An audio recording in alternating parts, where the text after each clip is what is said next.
The old advertising rule banned testimonials. The new marketing rule does not ban testimonials, as the prohibition does not make much sense in an internet world of experience-based reviews. The new rule addresses both testimonials and endorsements. The difference between a testimonial and an endorsement is that a testimonial is a statement by an investor or client, while an endorsement is a statement by a person that is not a current investor or client.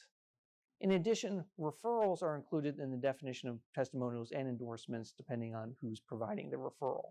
The marketing rule, however, only targets compensated testimonials and endorsements. If there is compensation, specified disclosure must be made, and if there's more than de minimis compensation, there must be a written agreement.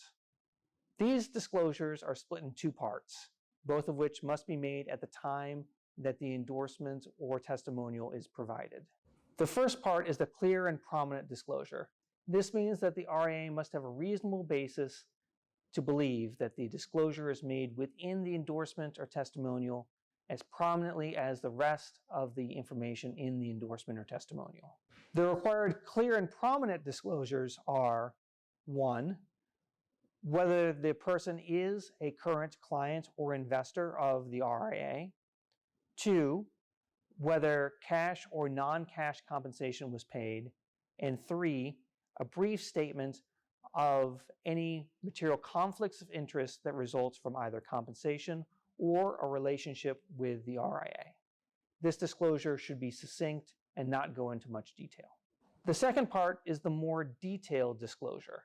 The in-depth disclosures include a description of the material terms of the compensation arrangement, including the amount of compensation that is paid, and a detailed description of any material conflicts of interest relating to the compensation arrangement or any affiliation with the RIA.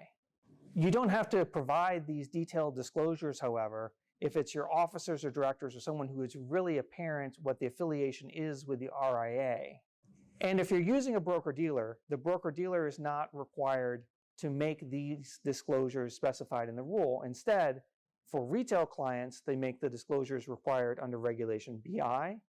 And for their other clients, because they're presumed to be more sophisticated, you're not required to provide the detailed disclosure regarding the compensation or the material conflicts of interest, just the clear and prominent portion. Under the new marketing rule, there is a disqualification provision. If you are using a broker-dealer, the broker-dealer is not subject to the disqualification in the marketing rule. Instead, it's subject to its own disqualification provisions in the Exchange Act. If you're making an offering under Rule 506, however, the disqualifications in 506D are the ones that apply instead of those in the marketing rule.